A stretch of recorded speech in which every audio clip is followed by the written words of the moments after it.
बिस्मिल्लाहिर्रहमानिर्रहीम।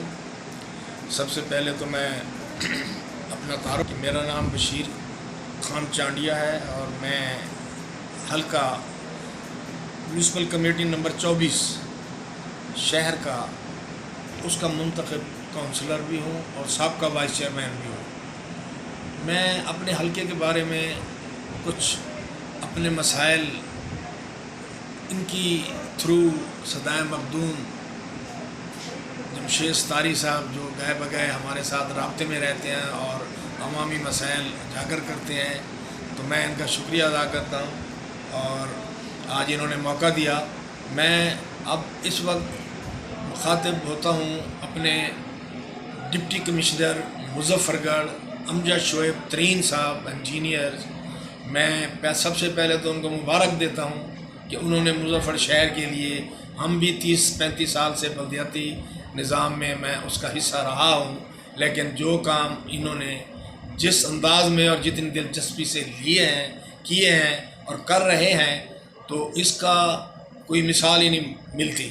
मैं तकरीबन इनकी आमद के कुछ तकरीबन 2 माह बाद मैं जब इनके ऑफ़िस में इनको जाकर मुलाकात की थी, इनको याद होगा, मैं इनको मुबारकबाद देने गया था कि मैं अप्रिशिएट करता हूँ आपने जो मुजफ्फर शहर के एक्शन शुरू किए हैं, अगर इसी अंदाज से आप रहे किए तो मुझे उम्मीद है कि हमारे 47 वार्ड म्यूनसिपल कमेटी के अलावा हमारा अपना वार्ड जो रेलवे लाइन क्रॉस करके हमारा 24, 25 और 26 वार्ड बनता है, तो उसको भी आप थोड़ा सा देखेंगे। बहुत बड़ा एक मसला है सीवरेज का जो हल नहीं हो रहा है और उसके लिए कोई मेहरबानी करेंगे। तो उन्होंने मुझे ये अल्फाज कहे थे कि चांडिया साहब आप देखें कि मैंने जो शुरू किया है, मेरा पीरियड देखो, तो थोड़ा टाइम दोगे ना। मैंने कहा जी बिल्कुल टाइम है। आज मैं इसको 2 साल होने वाले हैं, मैं फिर रिमाइंड करा रहा हूँ और इसमें कोई शक नहीं, आर्जी अरेंजमेंट्स में कोई भी कमी नहीं रहती बहैसियत इनके एडमिनिस्ट्रेशन या एडमिनिस्ट्रेटर के, और जो भी अमला है, जो चीफ ऑफिसर हैं या एजाज है, सैनिटरी सुपरवाइज़र है, अज़हर तरीन है जो इनका सैनिटरी इंचार्ज है, मैं कहता हूं कि पूरी टीम स्वीपर्स तक मैं उनको सलाम पेश करता हूं कि वो हमारी इस कंप्लेंट पे फ़ौरन एक्शन करते हैं। लेकिन सवाल ये है कि क्या ये एक्शन होते होते हमारी जो बीमारियां, जो हमारे पानी का प्रॉब्लम, जो कि हमारा जितना दरिया बना हुआ है स्टेशन के सामने, तो वो शक कर रहा है वाटर पंप्स में, मोटर्स में। जब हम हैंड पंप चलाते हैं तो उसका जो पानी वहाँ से आता है उसमें उसकी स्मेल आती है। इससे इतनी मौतें हो चुकी हैं, मैं आपको डेथ सर्टिफिकेट दिखा सकता हूँ कि लोग जो है ना दमे का शिकार हुए, कैंसर के मरीज़ हुए, तो उसके बावजूद भी इस स्कीम को किसी ने ना कंप्लीट किया। ना हमारे MPA साहबान ने किया, ना MNA साहबान ने किया। हमारे पास एक अभी जो हमारा चेयरमैनशिप हमने बनाई थी, तो मैंने आरजी अरेंजमेंट करने के लिए इसका एक नाला खुदवाया था और उस नाले को मैंने गणेशवा में डाला था और पानी के पीटर लगा के मैंने ये मैदान पूरा साफ़ कर दिया था और लोग जो है ना, बच्चे जो है ना, ग्राउंड्स की सूरत में यहाँ खेला करते थे। जैसे ही बल्दियाती निज़ाम ख़त्म हुआ, पीटर भी उड़ गए यहाँ से, नाला भी बंद हो गया और उसको किसी ने आरजी वाला सिलसिला भी ख़त्म कर दिया।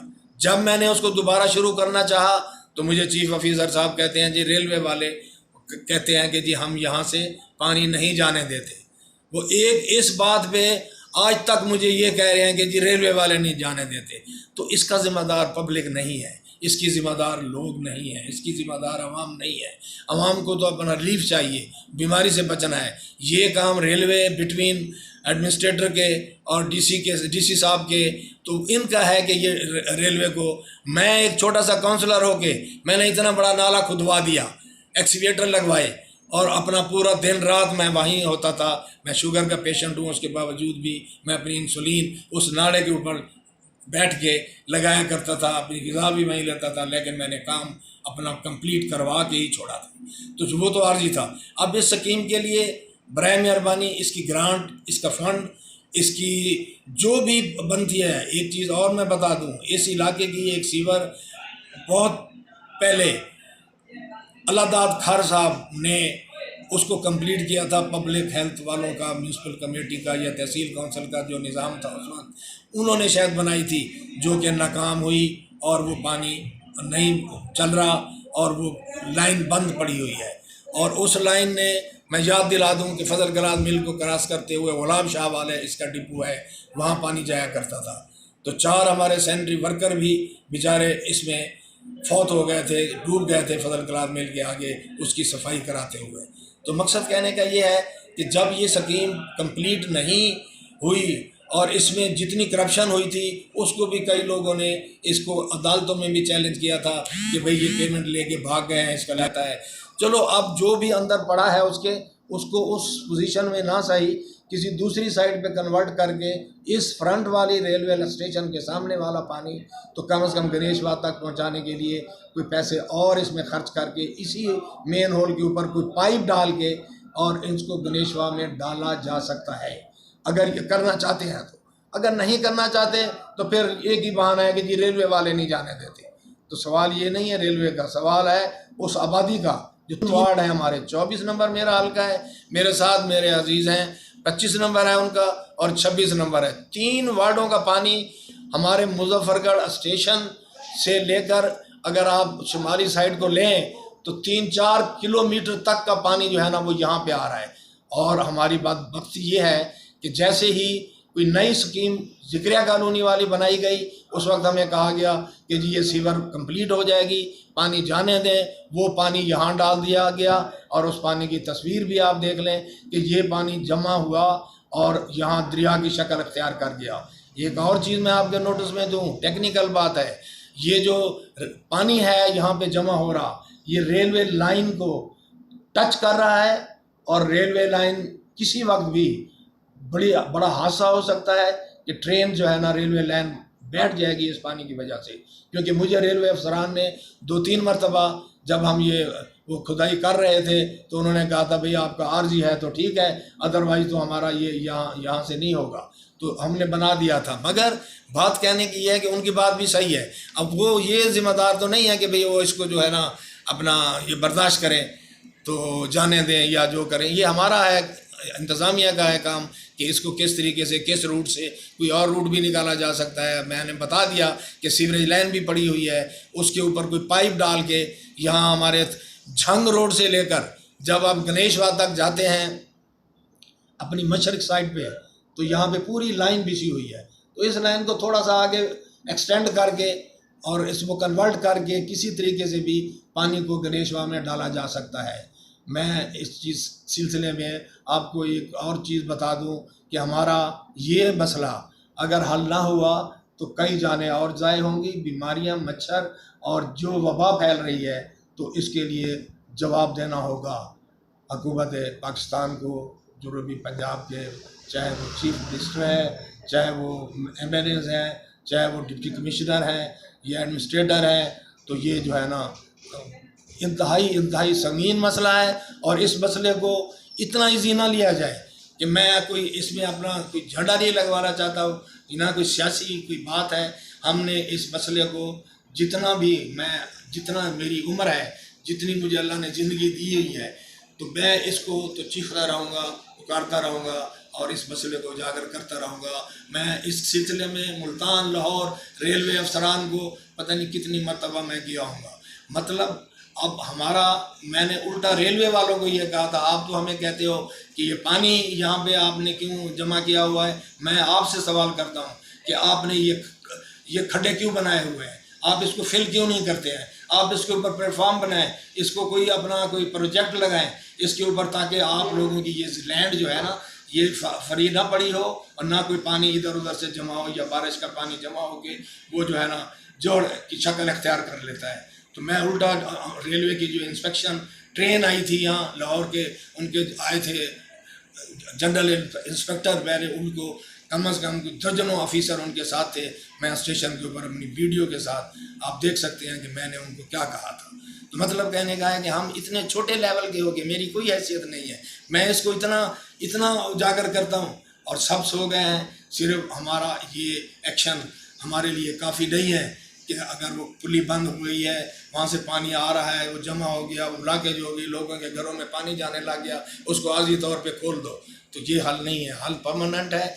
अब मैं आपको डीसी साहब, मैं आपको इल्तिजा करता हूँ और उम्मीद रखता हूँ कि आपकी ये याद और आपका ये एक्शन हमारा 20 साल जो मसला है उसको हल कर देगा और आपको लोग दुआएं देंगे। जैसे आप दुआएं ले रहे हैं, जैसे आपने शहर को खूबसूरत बनाया हुआ है, जो आप बना रहे हैं, इसको क्यों नज़रअंदाज किया हुआ है? क्यों इन बातों पे जाते हैं अपने अफसरान के, छोटे अफसरान के, क्योंकि रेलवे वाले नहीं करने देते। तो रेलवे का एक प्रोसीजर होता है, एक बात। दूसरी बात आपको याद होगी, अपना डिप्टी कमिश्नर साहब, मैंने आपको एक अर्ज और की थी कि हमारे इस रेलवे लाइन की आबादी को जब हम शहर में लिंक करते हैं, पैदल चलने वालों के लिए हमारी क्रॉसिंग नहीं थी, तो मैंने इसी रेलवे अफसरान को अपनी एक डेलीगेशन की सूरत में बल्दिया के काउंसलर इत्तेहाद के, मैं रेलवे स्टेशन मुजफ्फरगढ़ में इनकी इंस्पेक्शन वाले दिन इनको रोक के इनको प्रॉब्लम बताई थी। उनकी मेहरबानी से फुट ओवरहेड ब्रिज का सामान रेलवे स्टेशन मुजफ्फरगढ़ पर आ गया है। उसकी बड़ी मेहरबानी हुई उसने की कि उन्होंने हमें भिजवा दिया कि ये यहाँ इंस्टॉल करो। फाउंडेशनें हो गई, उसकी फिक्सेशन के लिए जब मैं रब्ता करता हूँ तो वो कहते हैं जी इससे पहले और अर्जेंट काम बहुत है, तो फिर हम बजट को देखेंगे तो ये करेंगे। मतलब कहने का है कि जहाँ शहर को आपने इतना खूबसूरत बनाया है, एक मेरा काम 80% हुआ है, 20% रहता है कि लोगों ने उसके ऊपर चढ़ के लाइन क्रॉस करके शहर की तरफ, रेलवे रोड की तरफ जाना है। और अस्पताल भी हमारे जो है ना वो उस साइड पे हैं, जनूबी साइड में है, कॉलेज भी उधर है, कचहरी भी उधर है, थाने भी उधर है। और हमारी आबादी के बच्चे, स्कूल कॉलेज वाले बच्चियाँ लाइन को जब क्रॉस करते हैं, आप आकर देखें कि कितने हमारे डिसेबल हो गए हैं बंदे कि जो वहाँ से क्रॉस करते हुए उस ब्रिज को कंप्लीट करवाएं। आपको इसके लिए रेलवे स्टेशन मुजफ्फरगढ़ वाले प्रॉब्लम को डीएस मुल्तान के अंडर में आता है, उसको बताएं, उसको पूछें, उनको सवाल करें, उनको बुलाएं और वो इसको कंप्लीट करके लोगों को इसका भी फ़ायदा पहुँचे। और ये भी आपकी एक याद रहेगी कि अमजद शुएब साहब ने ये काम भी किया था। तो मैं आपका ममनून हूँ, आप मेरी इस बात को, इस गुजारिश को, इस प्रॉब्लम को बड़ा दिलचस्पी से इसका एक्शन करेंगे और इसको जो है ना पाया तकमील तक पहुँचाने में रहनुमाई करेंगे, अपनी ताकत का इस्तेमाल करेंगे, अपनी अप्रूवल लेंगे, आप अपनी ग्रांट को निकालेंगे तो ये जो है ना एक बेहतरीन पार्क की शक्ल भी बन सकता है। यही सीवरेज ख़त्म हो जाए तो यही रेलवे ग्राउंड आप एक पार्क बना दें तो आपको भुट्टापुर और खानपुर तक के लोग जो है ना इसका फ़ायदा उठाएंगे, उनको रेलवे लाइन क्रॉस नहीं करनी पड़ेगी। बहुत बहुत मेहरबानी।